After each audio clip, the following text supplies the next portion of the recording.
ओम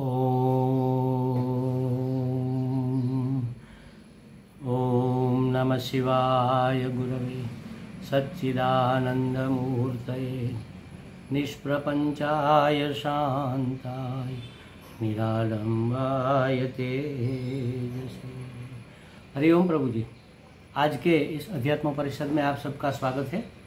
अपरोक्षानुभूति मंगलाचरण का पाठ करके फिर 12 से 16 नंबर के श्लोक का पाठ करेंगे, फिर इसको समझने का प्रयास करेंगे। ओम श्री हरिं परमानंदम उपदेष्टारमीश्वरं व्यापकं सर्वलोकानां कारणं तं नमाम्यहम्।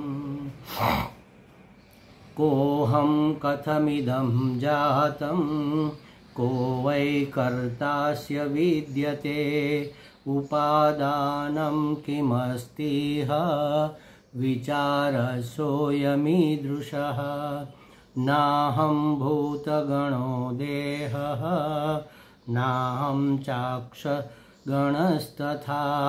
एतद्विलक्षण कश्चिद् विचारसोऽयमीदृशः। अज्ञानप्रभवं सर्वं ज्ञानेन प्रविलीयते संकल्पो विविधः कर्ता विचारसोऽयमीदृशः। एतद्योर्यदुपादानम् एकं सूक्ष्मं सदव्ययं यथैव मृद्घटादीनां विचारसोऽयमीदृशः। अहम् एकोऽपि सूक्ष्मश्च ज्ञाता साक्षी सदव्ययः तदहं नात्र संदेहः विचारसोऽयमीदृशः। विचारः कर्तव्य, विचार करना चाहिए।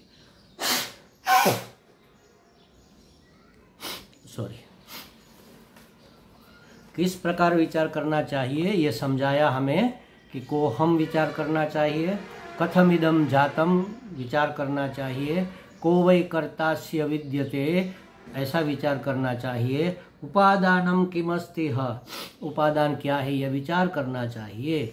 फिर सबके बारे में विचार करके उसका सार संक्षेप 16 नंबर के श्लोक में दिया जा रहा है।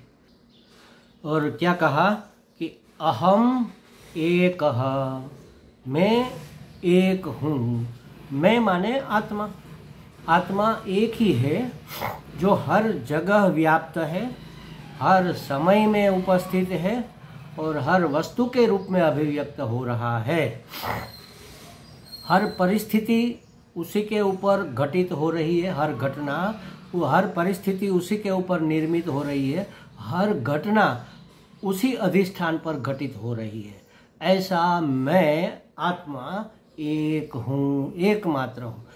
भगवान ने भी गीता जी में कहा सर्व क्षेत्रों में मैं एक क्षेत्रज्ञ हूँ। माने क्षेत्र अलग अलग है, सर्व है, बहुत है।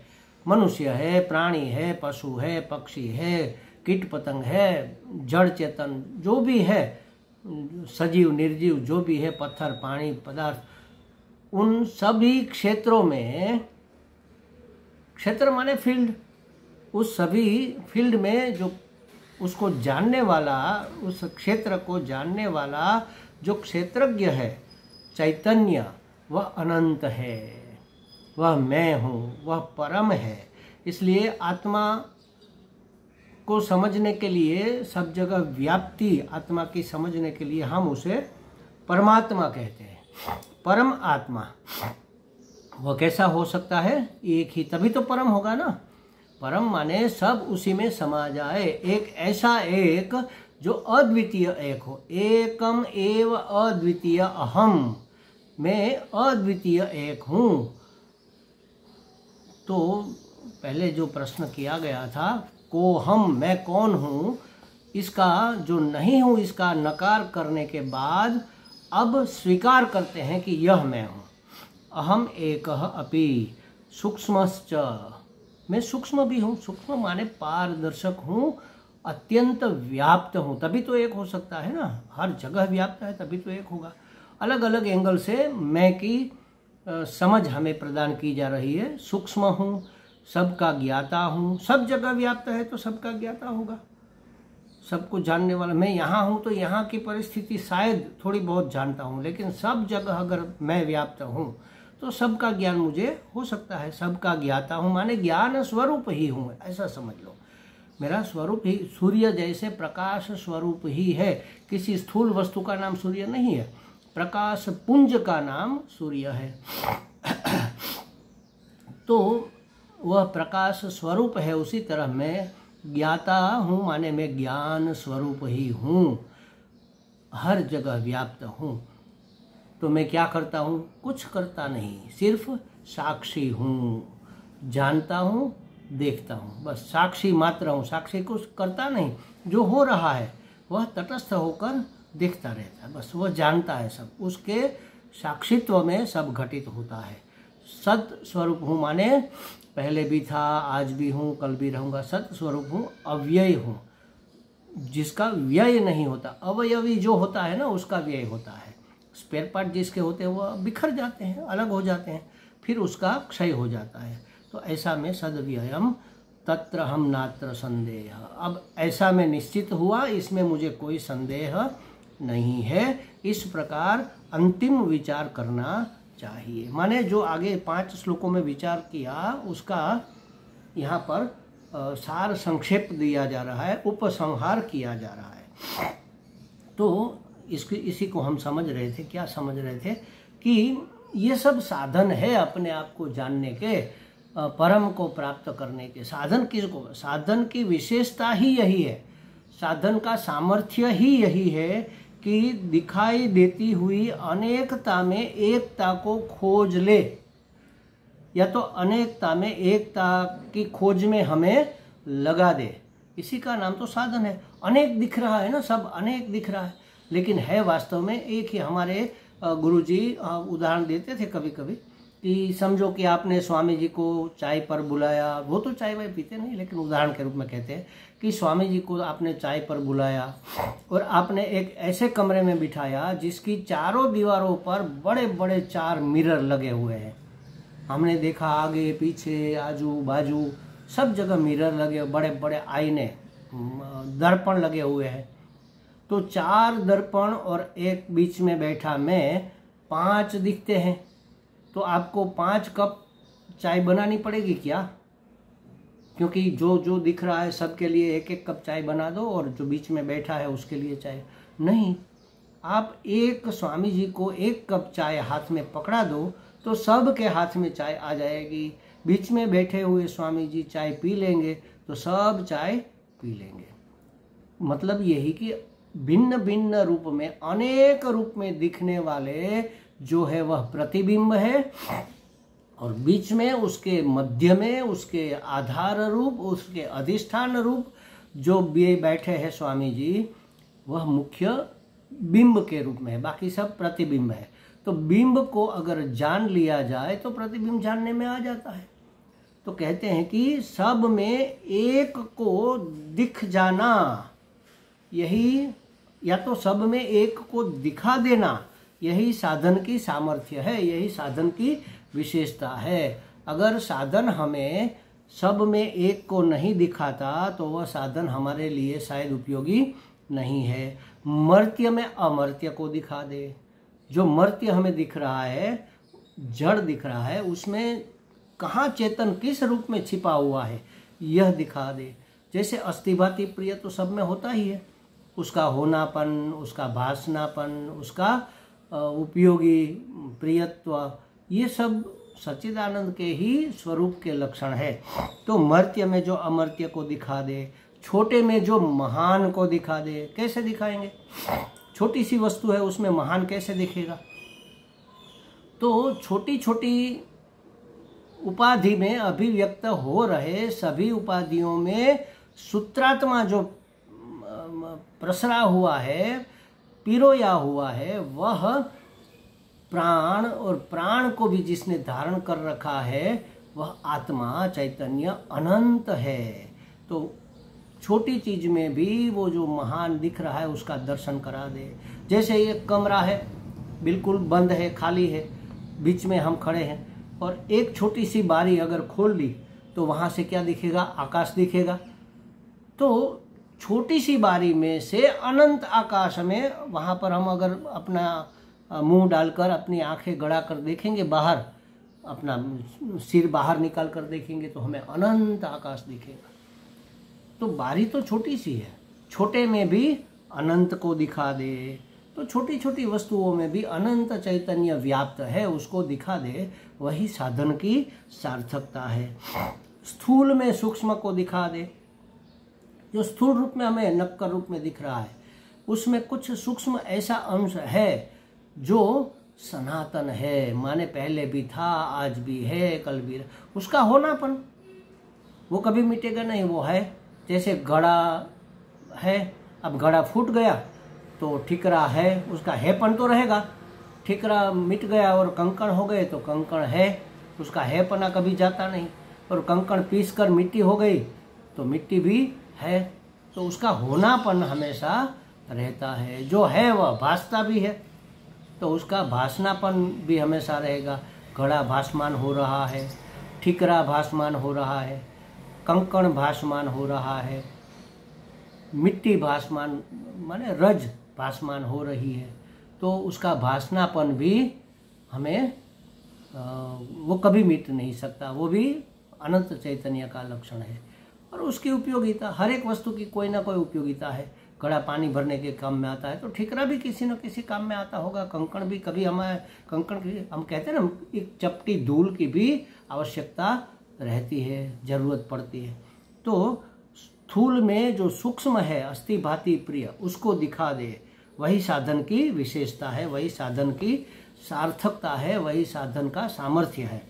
विनाशी में अविनाशी को देखो। विनाशी हमें लगता है, वास्तव में कोई वस्तु विनाशी नहीं है, रूपांतरित होती है, परिवर्तित होती है। घड़ा है तो घड़ा तो नाम रूप है ना, नाम रूप विनाशी है। घड़ा जिसने घड़े का आकार लिया है वह मिट्टी, वह अविनाशी है। घड़ा फूट कर ठिकरा हो गया तो मिट्टी तो रहेगी, उसमें भी। ठिकरा कंकड़ बन गए तो उसमें भी मिट्टी तो रहेगी। कंकड़ रज बन गए तो उसमें भी मिट्टी तो है ही। तो जो विनाशी है उसमें अविनाशी को दिखा दे, यही साधन की सामर्थ्य है। जड़ में चेतन को दिखा दे। जड़ में चेतन को कैसे देखेंगे? जैसे समझो कि ये स्केल है, फुटपट्टी है, ये तो जड़ है ना, तो इसमें चेतन कहाँ पर है? हमें लगता है इसमें चेतन नहीं है, लेकिन उसको अभिव्यक्त होने के लिए उसमें जो नहीं दिख रहा है उसके पास, उसमें चेतन तो है, लेकिन उस चेतन को अभिव्यक्त होने का माध्यम नहीं है। हमारे अंदर माध्यम है अंतःकरण, बुद्धि, उसमें अभिव्यक्त हो रहा है चेतन, प्रतिबिंबित हो रहा है। तो इसमें ऐसा कोई माध्यम नहीं है। लेकिन हमारा चैतन्य जब हमारी आंखों से निकलकर फुटपट्टी तक जाता है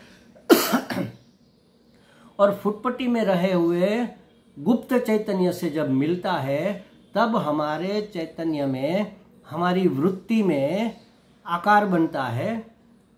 फुटपट्टी का आकार वह धारण करती है। फुटपट्टी आकार वृत्ति वापस आती है और फिर हमें उसका ज्ञान होता है। जैसे दो तार मिलती है तभी प्रकाश होता है ना। बल्ब कब जलता है? नेगेटिव पॉजिटिव दो तार हमें प्लग में डालने पड़ते हैं, तो दोनों के मिलने से ही प्रकाश होता है। उसी तरह मेरे अंदर रहा हुआ व्यष्टि चैतन्य, जीव चैतन्य, सजीव चैतन्य, उस निर्जीव चैतन्य से जब मिलन करेगा तभी हमें उसका प्रकाश होगा, माने उसका ज्ञान होगा। प्रकाश होना माने ज्ञान होना। जैसे बल्ब में प्रकाश होता है, उस तरह ये फुटपट्टी का हमें ज्ञान। तो जड़ है लेकिन उसमें भी चेतन छिपा हुआ है, अनअभिव्यक्त है। उसके साथ मिलकर हमारा व्यक्त चैतन्य हमें उसका प्रकाश कराता है, उसका ज्ञान। तो जड़ में चेतन को दिखा दे, सुख में प्रसन्नता को दिखा दे, दुख में सुख को दिखा दे। दुख है लेकिन उसके पीछे भी सुख रहा हुआ है। दुख सुख लेकर ही आता है। दुख जाएगा तो उसका जाना मात्र ही सुख स्वरूप है। तो उसमें भी प्रसन्नता को जो दिखा जाए या तो उसमें उसको देखने में हमें प्रवृत्त कर दे, लगा दे, उसी का नाम तो साधन है। जैसे दुख से पूर्व क्या रहा है, क्या रहता है दुख से पूर्व? सुख रहता है ना। तो सुख ही दुख को लाता है और दुख ही सुख को लाता है। दुख का बीज संसार के सुख भोग में है। अगर दुखी नहीं होना है तो सुख का भोग नहीं, सुख की आकांक्षा मत करो। जो सुख की आकांक्षा नहीं करता वह कभी दुखी नहीं होता। अरे महाराज, बिना सुख के हम कैसे रह सकते? अरे आप सुख स्वरूप हो। स्वरूप होने का मतलब है आप आनंद स्वरूप हो, आप स्वयं आनंद हो। आपको विषयों से सुख प्राप्त करने की आवश्यकता नहीं है। तो दुख का बीज संसार के सुख के भोगों में ही रहता है। संसार के सुख भोग का बीज दुख में है। तो सुख दुख दोनों में जो एक सदा एक रस है वह आत्मा है। सुख में भी रहता है, दुख में भी रहता है आत्मा। क्यों, कैसे? सुख को जानता है कि सुख हो रहा है, दुख को भी जानता है कि दुख हो रहा है। तो सुख दुख को प्रकाशित करने वाला, उसको उजागर करने वाला, उसको अभिव्यक्त करने वाला, उसको जानने वाला जो है वह तो आत्मा है। तो वह एक रस, सुख में वह सुखी नहीं हो जाता, दुख में वह दुखी नहीं हो जाता, वह एक रस रहता है। वह आत्मा न तो घट जाता है न तो बढ़ जाता है, वो समान रहता है। सुख दुख दोनों में ही संसार के हर एक परिस्थिति में दो ही प्रकार की परिस्थिति होती है, या सुखद होती है या दुखद होती है। अनुकूलता है तो सुखद है, प्रतिकूल है तो दुखद है। तो सुखद दुखद दोनों परिस्थिति में एक रस रहने वाला जो तत्व है वह आत्मा है। और वह आत्मा मैं हूँ। अहम एक, मैं एक ही हूँ जो सब में पूरा एक रस रहता हूँ। तो अनेक प्रकार के विचार हमें आते हैं। जैसे समझो क्या खाएंगे क्या पिएंगे, ये भोग विचार है। और क्या हुआ क्या नहीं हुआ, क्या हो सकता है, ये रोग विचार है। हमें सर्दी हो गई, हमें सर दर्द हो गया, हमें पेट दर्द हो गया, हमें बुखार हो गया, तो ये रोग विचार है। संयोग विचार है, क्या मिलेगा, क्या मिल रहा है, क्या मिला हुआ है, क्या मिला था, ये संयोग विचार है। वियोग विचार, ये छूट गया, वो छूट गया, ये भी छूट जाएगा, आगे आगे न जाने क्या क्या हमसे बिछड़ जाएंगे। हम भी कभी कभी विचार करते हैं। जब हम अपने गुरुजी के संपर्क में आए तो आश्रम में गए, तो आज तक आश्रम में जो करता धरता लोग थे, कितने लोग चले गए, कितनों का वियोग हो गया। सबसे पहले एक जो सब बुक्स इत्यादि का हिसाब रखते थे वो महात्मा, वो साधक बड़े अच्छे थे, वो चले गए। फिर हमारे वो माकड़ भाई, माकड़ जी थे जो शिविरों का आयोजन करते थे, वो चले गए। फिर दिनेश भाई करके जो पूरे आधार स्तंभ थे आश्रम के, वो भी चले गए। उसकी जगह दिलीप भाई आ गए, दिलीप भाई भी चले गए। देखो, एक के बाद एक के बाद एक के बाद एक के बाद ये वियोग विचार है। और योग विचार, नया नए लोग मिलते जाते हैं, जुड़ते जाते हैं, संबंध बनते जाते हैं। तो और धर्म कर्म के भी विचार, ये सब भिन्न भिन्न विचारों में तत्व विचार मैं का विचार है। इन सब विचारों को आधार बनाकर तत्व विचार किया जाता है, मैं का विचार किया जाता है कि मैं, इनमें से मैं कौन हूँ। जो बिछड़ गया मैं नहीं हो सकता, जो मिला मैं नहीं हो सकता। जो योग और वियोग को जानने वाला है, मिलन और बिछोड़ को जानने वाला है, वह मैं हूँ। उसको प्रकाशित करने वाला है, वह मैं हूँ। और वह तो एक ही रहता है ना, वह नहीं बदलता। तो मैं एक, वही मैं एक हूँ। तो मैं कौन हूँ, संसार क्या है, संसार कहाँ से आया, परमात्मा से हमारा क्या संबंध है, इस प्रकार के जो सब विचार है उसको परमार्थ विचार कहते हैं। यह विचार करना ही हमें साधन, हमें यह विचार करना ही सिखाता है। और विचार क्या करना है कि सत्य क्या है और मिथ्या क्या है, वास्तविकता क्या है, इसका विचार करना ही विचार है। जिसे हम कभी असत्य न ठहरा सके वही सत्य है। जो पहले भी सत्य था, आज भी है और कल भी रहेगा, जिसे कभी भी हम असत्य न ठहरा सके, उसको पारमार्थिक सत्य कहते हैं। व्यावहारिक सत्य तो होता है, वो टेम्पररी, तत्काल पूर्ता होता है। काल बदलता है, सत्य भी बदल जाता है। अनेक खोज वैज्ञानिकों ने की। एक वैज्ञानिक खोज करके जाता है, हम सब स्वीकार करते हैं। दूसरा वैज्ञानिक उसको गलत ठहराकर और दूसरी खोज करता है उसके आगे गई, तो उसको हम सही मान लेते हैं। फिर इससे आगे वाली, पहले बल्ब में टंगस्टन धातु के तार आते थे, वो तार टूट गया तो बल्ब खत्म, मर गया बल्ब, अब वो प्रकाशित नहीं करेगा।